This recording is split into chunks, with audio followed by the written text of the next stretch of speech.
लोक सांगितल्याशिवाय राहणार नाही. खरं तर देशभर तिरंगा यात्रा निघतात. आपण तिरंगा झेंडा कधी बघतो? एक तर 15 ऑगस्टला, नाही तर 26 जानेवारीला. याच्या पलीकडे आपण काही बघत नाही.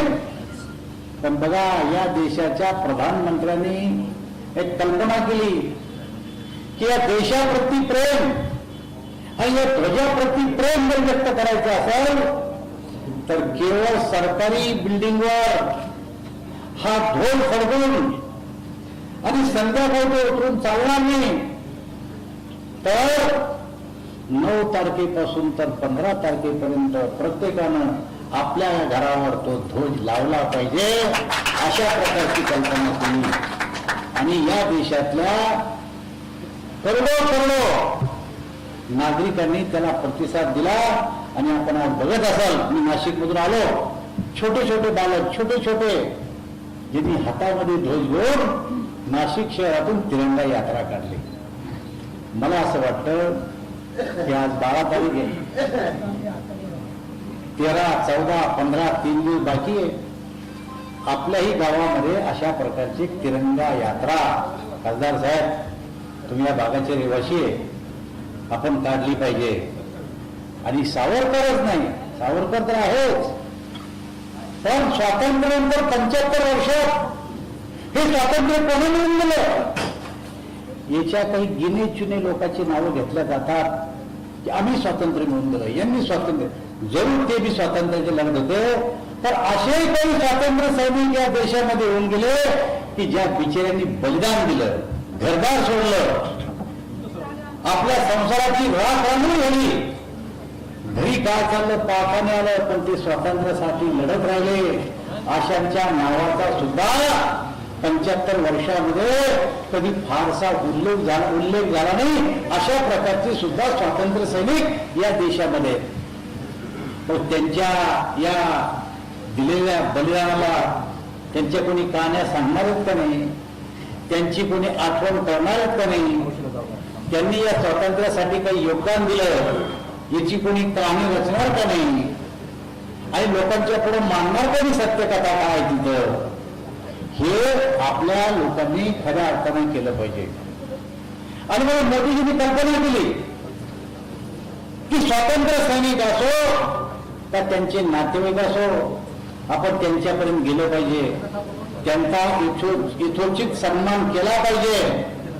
आणि म्हणून या देशातले केंद्रातले जेवढे मंत्री आहेत त्या सगळ्या मंत्र्याला सगळ्या ठिकाणी जाऊन त्या स्वातंत्र्य स्मारकाला भेट देऊन त्या भागातले जेवढे स्वातंत्र्य सैनिक असतील त्यांचा सन्मान करण्याचे आदेश या देशाच्या प्रधानमंत्र्यांनी दिले. खरं कल्पना करा की विकास म्हणजे काय? रोड करा, रोड होतच, होणार नाही असं नाहीये. विकासाबरोबर समाजाला इतिहास सुद्धा समजून सांगितला गेला पाहिजे. आणि म्हणून हा इतिहासाची उजळणी पुन्हा एकदा आपल्या समोर व्हावी, हा त्या पाठीमागा आपल्या प्रधानमंत्र्याचा उद्देश आहे. आणि म्हणून मित्र, देशामध्ये जे काही केंद्रीय मंत्री आहेत या सारे केंद्रीय मंत्री आज, उद्या आणि 15 तारखेपर्यंत वेगवेगळ्या भागामध्ये जाऊन स्मारकाला भेट देऊन त्या ठिकाणी अशा प्रकारचा कार्यक्रम करतायत. कार्यक्रम काही फार मोठ्या प्रमाणात करा अशी आमची कल्पना नाही, पण किमान आमच्या देशाचा एक मंत्री येतो आणि आमच्या गावामध्ये स्वातंत्र्याच्या झालेल्या लढ्याचा इतिहास जो काही असेल तो आमच्या पुढे ठेवतो आणि ज्यांनी ज्यांनी लढ्यामध्ये भाग घेतला त्यांचा मान सन्मान करतो. हा त्या पाठीमागं खरं म्हणलं तर आपला उद्देश आहे.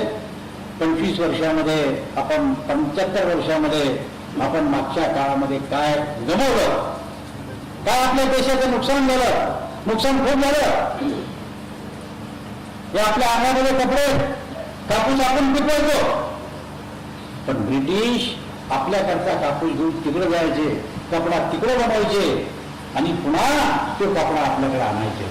जरा कल्पना करा, कापूस आणला तो त्याला तिकडं, कपडा बनलो तिकडं आणि तिकडचा कपडा इकडं आणून निघायचा. काय होतं असं? तर या देशातल्या लोकांना कपडा बनवण्याची पद्धती काय ही माहीत होऊ नये. आणि जर ही पद्धती माहीत झाली तर आपला व्यापार उद्योग कसा चालेल अशी त्याच्या पाठीमागची एक कल्पना होती. एक उदाहरण मी तुम्हाला दिलं आहे. आपल्या देशाला स्वातंत्र्य मिळालं. आज मी गेले 25 वर्ष दिल्लीमध्ये खासदार म्हणून माझ्या मतदारसंघातल्या लोकांनी जालन्याच्या मला 25 वर्ष खासदार ठेवलं, 10 वर्ष आमदार ठेवलंय. मी 25 वर्षामध्ये बघतो तिथले रस्ते, तिथलं पार्लमेंट, तिथलं राष्ट्रपती भवन अजूनही ब्रिटिशांना असं वाटत होतं की या देशावर आम्ही 100 वर्ष राज्य करू शकतो. अशा प्रकारची त्या ब्रिटिशांची प्लॅनिंग होती. 100 वर्षाची प्लॅनिंग करून अजूनही ते आपल्या देशामध्ये ठाणमान होते. जर वीर सावरकर जन्माला आले नसते किंवा वीर सावरकरासारखे अनेक स्वातंत्र्य सेनानी या देशामध्ये जन्माला आले नसते तर अजूनही ब्रिटिशांचं राज्य हे आपल्या देशामध्ये असतं. त्या काळात मग महात्मा गांधी असू द्या, स्वातंत्र्यवीर सावरकर असू द्या, ज्यांनी ज्यांनी कोणी स्वातंत्र्यासाठी काम केलं त्याची प्रेरणा घेऊन आजही आपल्या देशातला तरुण त्याच्यामध्ये असलेली स्फूर्ती ती अजून कायम आहे. आणि पुढच्या काळात आपल्याला ती स्फूर्ती कायम ठेवायची. आणि म्हणून या देशाचे प्रधानमंत्री काय म्हणतात कि अमृत काल का समय सोते हुए सपनों देखने का नहीं है. अमृत काल का समय सोते हुए सपने देखने का नहीं बल्कि जागरूक होकर अपने संकल्प को पूरा करने का है. हे आपल्या देशाच्या प्रधानमंत्र्याचं म्हणणं आहे. आणि आपण 75 वर्ष झाले तर 75 वर्षात एकदा आपण मागे वळून पाहिलं पाहिजे. आणि मागे वळून पुढचे 25 वर्ष आपल्याला हा देश कुठे न्यायचा याचा विचार केला पाहिजे. मित्र, मी आपल्याला सांगू इच्छितो की मोदीजी जेव्हा पहिल्यांदा 2014ला प्रधानमंत्री झाले तेव्हा त्यांनी पहिल्या भाषणामध्ये सांगितलं होतं, पहिल्या भाषणात, की माझं सरकार हे गरिबासाठी समर्पित आहे. असं अजून कोण्या प्रधानमंत्र्यांना म्हणलं नाही. माझं सरकार हे गरिबासाठी समर्पित आहे. आणि 2011 जी आपल्या देशाची जनगणना झाली, या जनगणनेप्रमाणे आपल्या देशाची लोकसंख्या 125 कोटी आहे. अजून लोकसंख्याची गणना झाली नाही, पण 125 कोटी लोकसंख्या आपल्या देशाची. या 125 कोटी लोकसंख्येमध्ये आपल्या देशात गरीब लोक किती आहेत?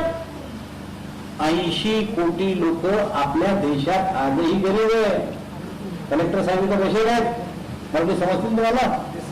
कलेक्टर साहेब बसेल आहेत. 80 कोटी लोक. आणि या देशातला मी या देशाचा फडणवीस आपला मंत्री होतो काही दिवस, रेल्वे मंत्री आता आलं माझ्याकडे. 80 कोटी लोकांना 2 रुपये किलो गहू आणि 3 रुपये किलो तांदूळ आपण देतो. आपण गहू खरेदी करतो, मी मंत्री होतो तेव्हा 24 रुपये किलो गहू खरेदी करायचो आणि 2 रुपये किलो तुम्हाला द्यायचो गरीबाला.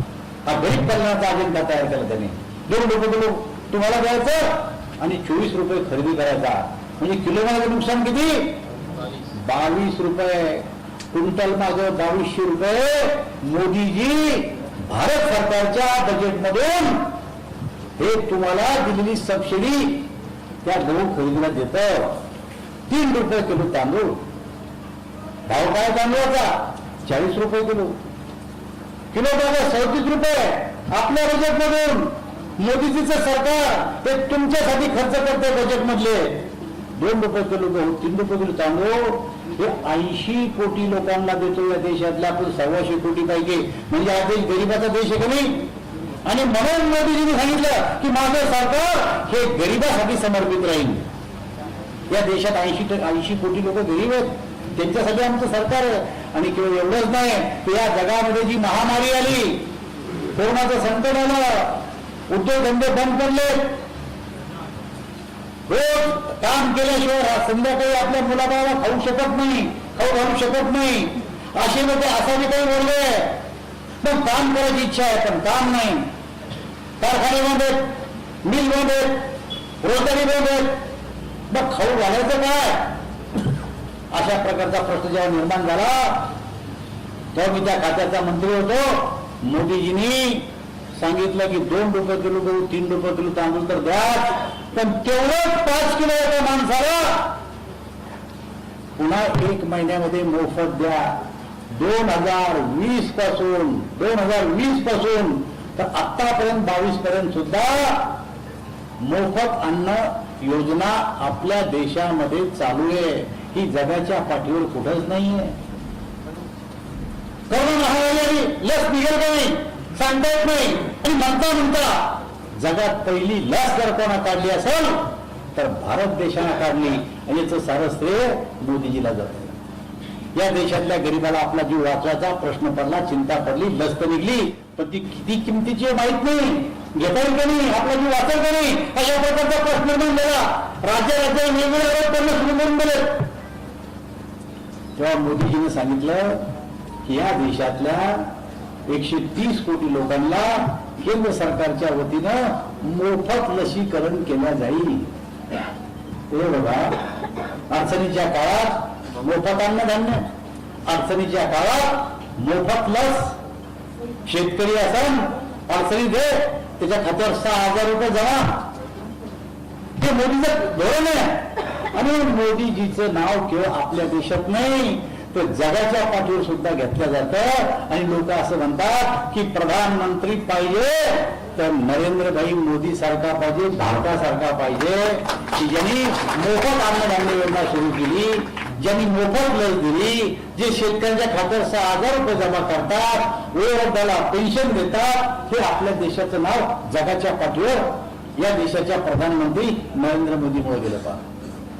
पण एकटे नरेंद्र मोदी नाही तर तुम्ही आम्ही आपल्या आपल्या क्षेत्रापुरते, आपल्या आपल्या गावापुरते, आपल्या आपल्या भागापुरते नरेंद्र मोदी म्हणून या देशातला भक्कम करण्यासाठी प्रत्येकाने आपलं योगदान दिलं पाहिजे असं मला स्वतःला वाटतं. मग प्रगती तर भरपूर झाली. आमच्या रेल्वेच्या अधिकाऱ्यांनी हा कार्यक्रम आयोजित केला. मी जे हे सांगत होते आम्ही एवढं सगळं केलं, आमचं नावच नाही घेतलं. पण मित्र, मोदीजी काय मोदीजीनं केलं गरीब कल्याणासाठी एवढं. 1972 या देशामध्ये लोकसभेच्या निवडणुका झाल्या आणि त्या निवडणुकीमध्ये नारा दिला गेला होता की आम्ही जर निवडून आलो तर देशातली गरिबी हटवून टाकू. मित्र, गरिबी 2014 पर्यंत नाही हटली. या देशातल्या गरिबांनी वाट बघितली की 72 ते 2014 गरिबी हटलीच नाही. सारे देशातले गरिबी झाले, सारे देशातले गरिबी झाले. आणि त्यांनी गरिबाचाच प्रधानमंत्री या देशाचा करून टाकला. गरीब प्रधानमंत्री. मोदीजी किती गरीब होते तुम्हाला सगळ्याला माहिती, मी सांगण्याची गरज नाही. की मोदीजीचे वडील हे रेल्वे स्टेशनवर चहा बनवायचे आणि मोदीजी चहाची कॅटली घेऊन जसं मनमाडला आणि नाशिकच्या रेल्वे स्टेशनवर ते बशी बाजूला खरा भेगोलमधले उठते पूर्वीच्या काळामध्ये मोदीजी रेल्वे स्टेशनवर चहा द्यायला जायचे. मोदीजी पुढं या देशाची संपूर्ण रेल्वे, मोदीजीने ती रेल्वे काढली आहे की ज्या रेल्वेमध्ये कोळसा टाकला जायचा आणि मन इंधन पिकअप घ्यायचं. 20 किलोमीटर जाऊ तरी पिकअपच घेत नव्हतं रेल्वेची. आणि मग ती रेल्वे काही वेळेवर पोहोचत नव्हती. मग ते इंजिन बदललं, मग डिझेल आलं. डिझेल सुद्धा रेल्वे चालू केल्याच्या बाद 5-10 किलोमीटर पिकअपच घेत नाही. बरोबर आहे ना? पिकअप लेता बाकी नाही. आता मोदीजीने प्रधानमंत्री झाल्याच्या नंतर आता 2023 पर्यंत या देशामध्ये जेवढ्या ब्रॉडगेज लाईन आहेत त्या ठिकाणी इलेक्ट्रिफिकेशन करायचं काम सुरू केलं. आता आम्ही मंत्री झाल्यापासून मनमाड टू निजामाबाद हे इलेक्ट्रिफिकेशन आम्ही सुरू 2023 पर्यंत. पण तुम्हाला कोळशाचा काय फरक आहे? आपण डिझेल आल्यावर काय फरक पडला आणि मग इलेक्ट्रिकल आल्यावर काय फरक पडला आपण असा विचार करतो. पण हा विचार करा की जे डिझेल लागतंय ते आपल्या देशात तयार होत नाही, ते बाहेरच्या देशातून आणावं लागतंय. आपली करन्सी बाहेरच्या देशात दिली आणि तेव्हाच आपला देश गरीब होतो. दुसरा फायदा काय आहे की आता इलेक्ट्रिकल आल्यामुळं की 1 रुपये जर तुम्हाला खर्च येत असेल डिझेलला तर 30 रुपये लागू आले आपल्याला. आता किती देशाचा पैसा वाचला पहा बरं, मग तुम्ही सांगा. 1 रुपया जर खर्च लागत होता डिझेलला तर आता 30 रुपयामध्ये 30 पैशात उडाले. एवढा खर्च वाचला आपल्या देशाचा. आणि पुन्हा प्रदूषण कमी झालं. आणि जसं बटन दाबतो लाईटचं तसं तसं फटकन लाईट लागतो, तसं रेल्वे चालू झाली आहे की त्याला 5-10 किलोमीटर लागत नाही पिकअप व्हायला, एका झटक्यात पिकअप होती. मग हैदराबादून निघालेली रेल्वे नाशिक मार्गे जर मुंबईत जात असेल आणि दर स्टेशनला जर 5 मिनिटाचा अंतर फरक पडत असेल रेल्वेचा स्पीडचा, तर किती स्टेशन असतील हैदराबाद पासून मुंबईत याचा विचार करा. आणि प्रत्येक स्टेशनचे 5-5 मिनिटं काढून करा, किती टाइम वाचला मला सांगा बरं. पण आता वेळ तुम्ही आहे का पाहिला. आता कोणतरी 45 चा उल्लेख केला. अरे आमची काय, आम्ही कुठे जन्माला आलो आपण, आमचा विचार करा कधीतरी. अरे तुम्ही तर काय सोन्याच्या चमच्या तोंडात घेऊन जन्माला आलो, रेल्वेच्या पट्टीवर लहानपण गेलं तुमचं. रेल्वे अजून सांगा बरं तुम्ही. मला सगळं काय नाही राज्यात शासन रेल्वे होती काय अडचण असं नाही मला सांगा तुम्ही. शासन रेल्वे नाही घरायला नाही कशी अडचण लक्षात येईल तुमच्या. तुम्हाला त्रास आहे तुम्हाला माहिती त्रास होतो बरोबर. तुम्हाला बापाची रेल्वे नाही तुमचं रेल्वे नाही काय करणार तुमचं बरोबर. तसं म्हणलं तर रेल्वे तुम्ही आपल्याला केलं नाही. रेल्वेच्या काही अडचणी अजूनही काही लोकांच्या रेल्वेचं भाडं कमी करा. परवा आमच्याकडे एक संघटन आलं, आम्हाला मोफत रेल्वे द्या. मित्र मी तुम्हाला सांगू इच्छितो, 1 रुपयाचं तिकीट जर तुम्ही आज काढाल रेल्वेचं तर 55 पैसे तोटा आहे आम्हाला. 1 रुपयाचं तिकीट जर काढलं तर केंद्र सरकार 55 पैसे टाकतं, 45 पैसे तुमचे आहेत. आणि मग ते 45 तुमचे 55 आमचे, तेवढ्या पैशात तुम्हाला मुंबईत जाता येतं. रेल्वे फायद्यात नाहीये. मग तुम्हाला फायद्यात नाही चालली कशी. रेल्वे ही एक सेवा देणारी केंद्र सरकारची एक कल्पना आहे. पण तुम्हाला जे पैसे तोटा चालतो आमचा रेल्वेमध्ये पॅसेंजर रेल्वेचा, तो तोटा आम्ही माल वाहतुकीमध्ये भरून काढतो, माल वाहतुकीमध्ये. आणि तेव्हा आमचं बरोबर होतंय. 2,40,00,000 रुपयाचं आमचं बजेट आहे. आणि जेवढे कर्मचारी आहेत त्याच्यापेक्षा पेन्शनर ज्यादा आहे आमच्याकडं, पेन्शनर ज्यादा आहे. आणि अशा परिस्थितीमध्ये मोदीजींनी मोठ्या प्रमाणात पैसा दिला तर आम्हाला आता 400 वंदे भारत ट्रेन आम्ही चालू करणार आहे. 400 वंदे भारत ट्रेन. आता वंदे भारत काय तुम्हालाच माहित नाही, इतक्या एका कमी कार्यक्रमात नाही समजून सांगू शकत तुम्ही आम्हाला. नवीन नवीन आमूलाग्र बदल केले. इलेक्ट्रिफिकेशन सुरू झालं, वंदे भारत सुरू झालं, नवीन कल्पना या देशामध्ये रेल्वेच्या बाबतीत सुरू झाल्या. आणि म्हणून रेल्वे हा एक विषय असा आहे की याचं नेटवर्क एवढं मोठं आहे की त्याचा नफा नुकसान आपण पाहिलं. म्हणजे आप्पा म्हणते की 2.5 तासात कोणती गेली होती आप्पा, राजधानी 2.5 तासात दिली आणि ही 4.25 तासात. मग तुमचं काय म्हणणं, व्हिटीवरून निघले नाशिकला तुम्ही करायची का, नंबर ते सोडून द्यायची का. आणि ते घ्यावं लागतं नंबर लेवी. सगळ्या गावावर तुम्ही राजधानी केल्या तर आधी पुढे यायचं त्यांना ना. त्याच्यामुळे आता काही गाड्या 12 तास घेतात, काही गाड्या 6 तास घेतात, काही गाड्या 3 तास घेतात. आणि आता नवीन प्रकल्प आम्ही सुरू करतो. आता देवेंद्र फडणवीस साहेबांशी माझं बोलणं झालंय. आपण लोकसभेत हे आमदार मंडळी मुंबईत आहे, मुंबई पासून नागपूर पर्यंतचा जो समृद्धी महामार्ग झाला आपला, त्या समृद्धी महामार्गानं हाय स्पीड बुलेट ट्रेन करायची आपल्याला. High speed bullet train already जागा आहे, केंद्र सरकार तयार आहे. आता मोदीचं सरकार आलंय वर आणि खाली आता आपल्या दोघांचं सरकार आलंय. तुम्ही एक लक्षात घ्या की रेल्वेचं काम करायचं असलं तर नुसती रेल्वेची जबाबदारी नाहीये. प्रत्येक राज्यांना एक रेल्वेची कंपनी झाली आपल्या आपल्या राज्याची. जशी कर्नाटकाला कर्नाटक केली आहे, तशी महाराष्ट्राला महारेल काढली. आणि केंद्र सरकारचा एखादा प्रकल्प आता जर करायचा असेल तर राज्यांना 50% पैसा द्यावा लागतो, केंद्रांना 50% पैसा द्यावा लागतो. आणि मगच तो प्रकल्प पूर्ण करता येतो. बुलेट ट्रेन ज्या रस्त्यानं जाणार आहे, ऑलरेडी राज्य सरकारजवळ रस्ता आहे, जागा आहे, तर कमी पैसा राज्य सरकारला द्यावा लागणार आहे. आम्ही पुढच्या महिन्यामध्ये दिल्लीला आम्ही एक बैठक घेणार आहे आणि ती बैठक घेतली तर पुढचा मार्ग आपला मोकळा होणार आहे. मुंबईपासून तर नागपूरला फक्त 3 तासात जाणार आहे. इथून आम्ही संभाजीनगरला 1 तास 20 मिनिटात मुंबईहून जाणार आहे. नाशिकला तर मी तुम्हाला सांगतो पत्ते खेळता येणार नाही आता डायरेक्ट होत नाही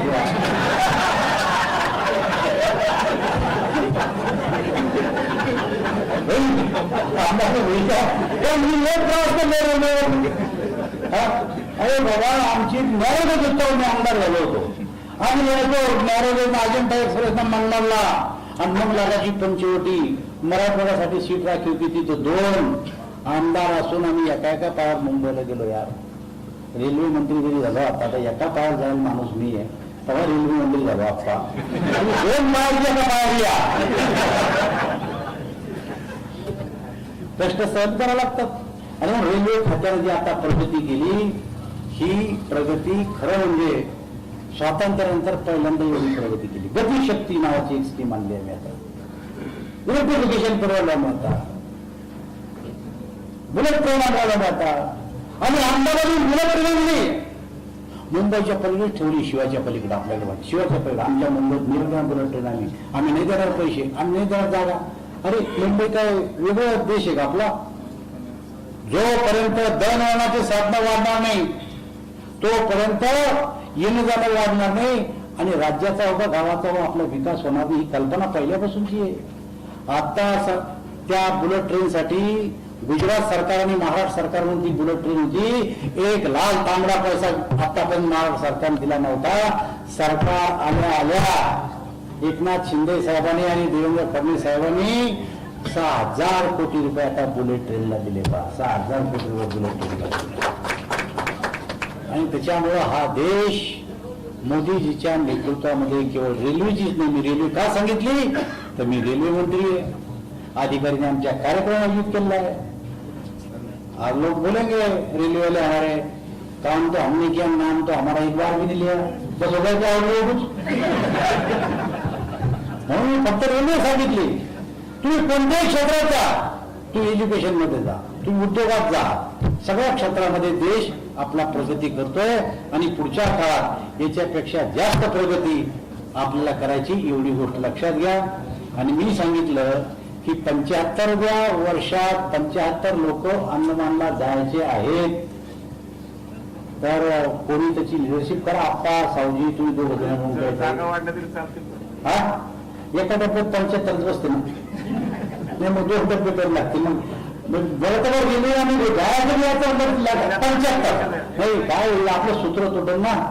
हा 75 आठवडे कार्यक्रम चालवणार आपण 75 वर्ष झालीत आपल्याला आणि 75 लोकांना आपल्या अमृत महोत्सव निमित्तानं आपल्याला न्यायचं आहे.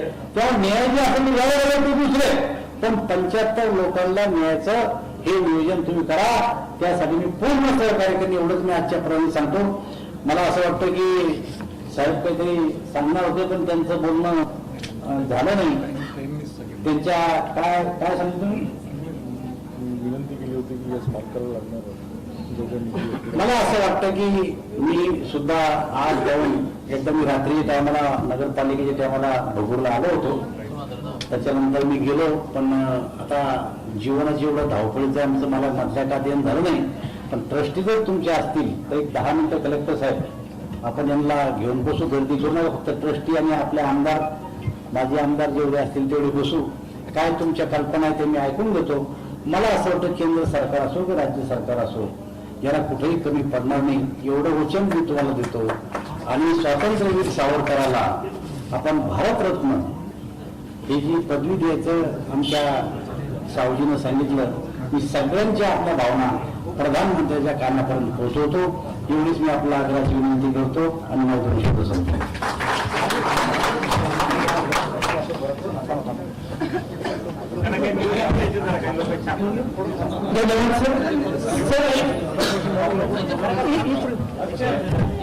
स्वातंत्र्य त्यांची बोलणी आलेली आहे. मी डॉक्टर मीराबाई